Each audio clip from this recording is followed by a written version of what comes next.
Erev Tov Rabotai. I want to tell you a story happened to me about 15 years ago when I was in Israel. Came this guy, a Jewish guy, and he was single, not married, never married, no children. Young fellow, not so young, like in the 30s maybe, whatever. Anyway, he comes from England, he lives in London. And he comes over there, Ashkenazi guy, comes. And tells me, I get to know him, nice guy, sweet, good person, friendly. So he tells me, he says, Rabbi, I want to tell you something. He wants to make a confession, vidu, whatever, I don't know, whatever he wants to do, right? So he tells me, he says, I have a problem, you got to help me, please, So he tells me, I tell him, what's your problem? So he tells me, he says, I'm impotent, I cannot perform with a woman, cannot do. I'm impotent, So he says, I've had this problem already for, many years. And he says, I went to therapy also, I tried therapy, didn't work, didn't help. Nothing. So he tells me, he says, I want to ask you a favor. Let's go to Bnei Brak, right, over there, Rav Chaim Kanievsky, I want to go and meet him, and maybe he'll, help me. He'll give me a bracha, some advice. He was still alive at that time. Maran Rabbi he was already niftar, he was already out, gone. So what happened was, right, that I took him there. I made an appointment. I called up, Rav Chaim Kanievsky's people there. I called him up. I said, I want to make an appointment. My friend wants to come and see the rabbi. So what happened? Over there, they do everything Ashkenazi style. You know what that means? Like everything perfect. Like perfect moment. So they give you an exact time. You got to be at the exact time. It's not Jewish time. You know what I mean? German. You know what I mean? You got to come there.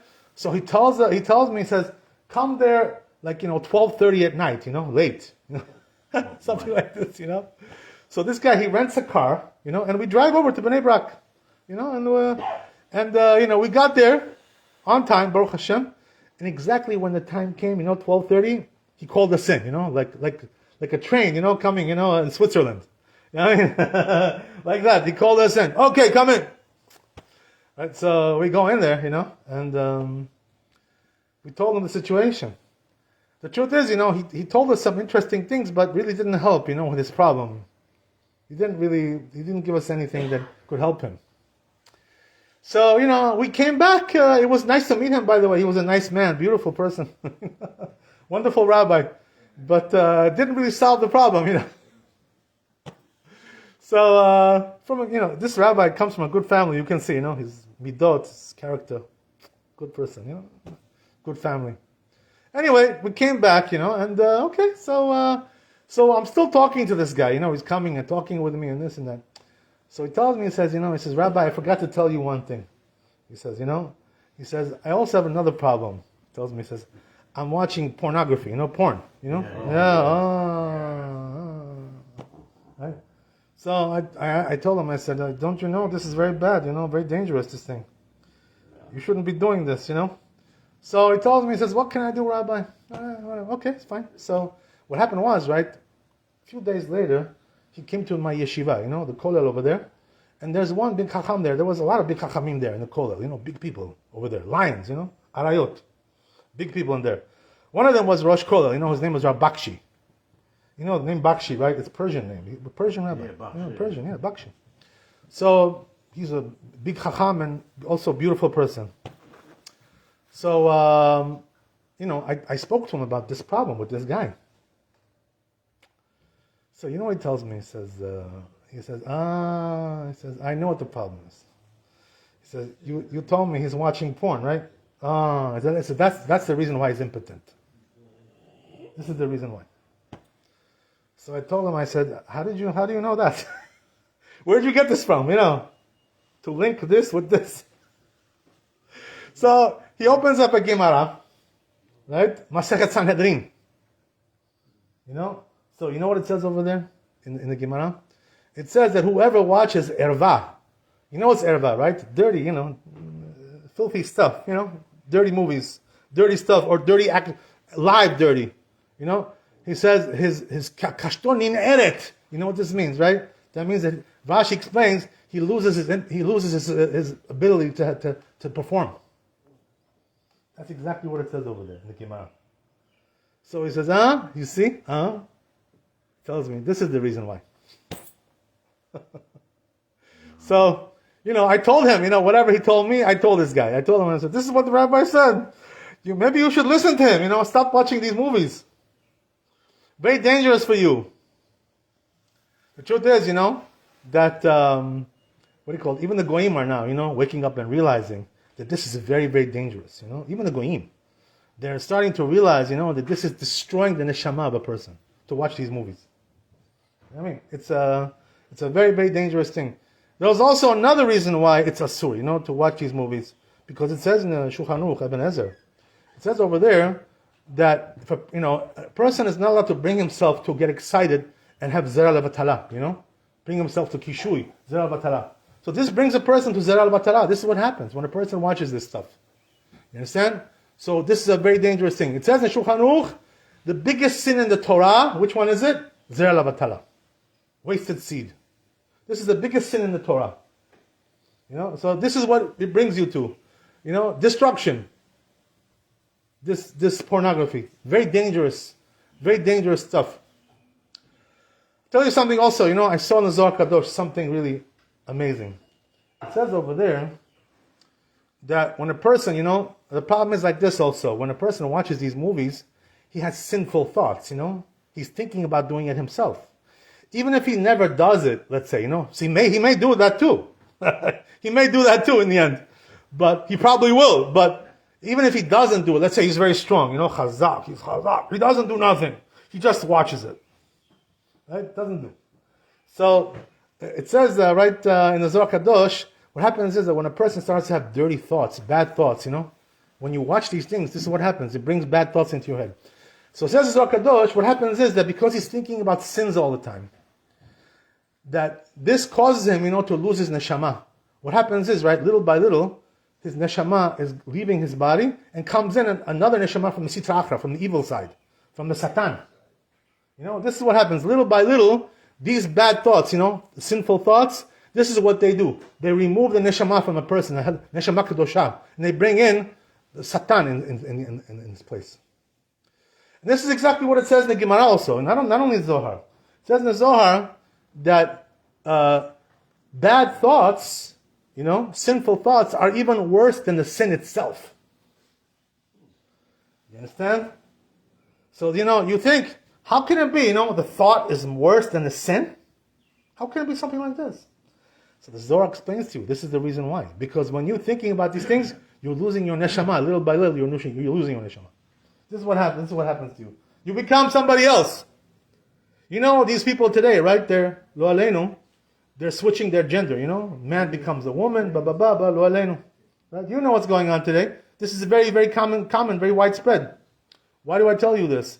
Because what happens is, according to this Zohar, when a person, like this, a man, wants to become a woman, and he's thinking about all these sinful thoughts in his head. Sin. What happens is, little by little, he loses his neshama, and it could be that he gets a neshama of a woman. This is because he's thinking these things. When you think like this, you become what you're thinking. This is what happens to you. So this is very, very dangerous. Just because you watch these things, on the movies, you watch these things on the internet, what happens is you become what you think. This is what happens, to a person who's always thinking about sinful thoughts. And this is why the Gemara says, it's worse, the thoughts are worse than the sin itself. You understand what I'm saying? This is a very, very, very severe language, and we don't understand why. So let me explain to you another way also, right? Which is that the Chazal say, where is the concentration of the neshama in the body? The neshama and the body are connected, right? There's a connection there. When the neshama leaves, the person dies. There's no neshama, no life. Right? Then you take him, to the main street, right? You bury him. Lo aleinu. That's what happens. Right? There's no life there. Once he loses his neshama. The neshama is connected to the body. The Rambam says, right, that there's three parts of the neshama. The nefesh, right, which is the lowest part, is connected to the body. And the other ones, right, the ruach and neshama are higher, but they're all connected. It's all one unit. You understand? So what happens is that when a person sins, First of all, he loses the higher part of the neshama. That's one thing, The higher parts of the neshama leave him. But what happens is that little by little, this neshama, with the three parts that it has, he loses it, and he's only left with the nefesh. This is what happens, to a person who has a situation like this. So that makes him, very not spiritual. He doesn't, you try to teach him some Torah, he doesn't understand nothing. Nothing goes in.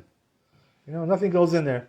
He's like, a wall, the wall, That's the way he is, this guy, totally nonsensical. No sense inside of him.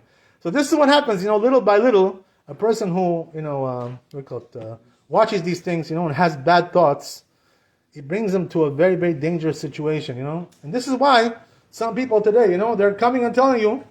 They're saying, listen, I was born a man, but I feel like a woman.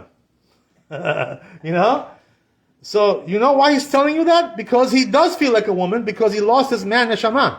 Because he's thinking about being a woman all the time. This is what's going on, He's losing his neshama like this. So that's why, we'll stop with this. I have to tell you something very interesting. There's a book which was written about this, a Torah book, called Dor Tapuchot. Came out about 10 years ago. I saw it in the yeshiva. It talks about these issues, that I'm speaking to about. So, over there it brings a machloket between the poskim. When a person changes his gender, right, becomes, he was a man, becomes a woman.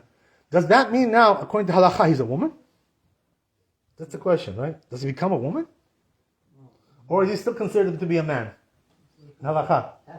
Half and half. Hybrid model, hybrid. I don't know what it's right. So, I don't know what that is, right? But anyway, the point is, right, that he says over there, it's a machloket. Some say, there are some poskim who say that really he becomes like a woman, Why? As we said, right, the Zohar Kadosh is telling you the same thing.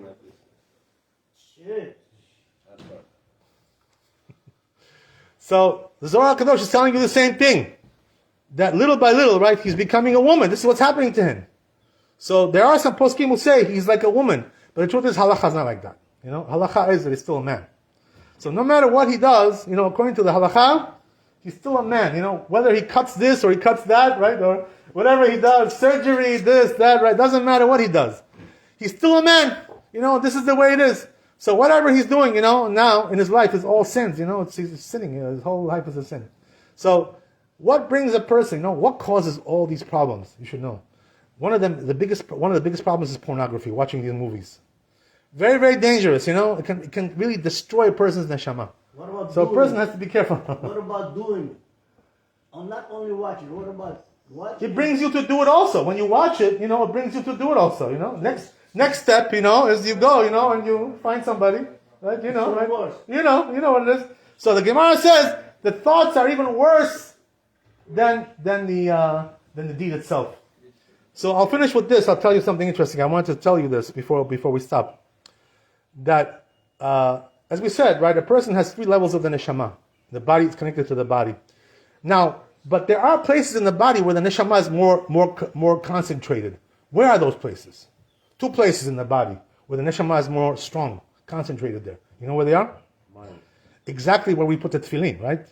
In the heart and in the head. That's why we put the tefillin over there. Because we want to make these places kadosh, connect them to HaKadosh Baruch Hu. It's like an antenna, GPS. You connect with Hashem. The tefillin. Connection. We make a connection. So the neshama is mostly in the mind and also in your heart. This is where it is. This is what the Chazal say, right? So why do I tell you that? Because when a person, sins in his mind, I'll explain to you now, right? When you sin in your mind and your heart, that's where your thoughts are, right? That's why, since the neshama is mostly there, that's why the sin is bigger. Because when you contaminate your head, your mind, and when you contaminate your heart, the neshama is mostly there. So that causes more damage than everything else. This is the reason why sinful thoughts are even worse than the deed itself. Baruch Adonai le'olam, amen, amen. לבי חנן הקו שעבר, יעשה הקדוש ברוך הוא לזכות ישראל, לפיכך חיבר להם תורה ומצוות שנאמר לא נחפש, למען צדקו יגדיל תורה בידי.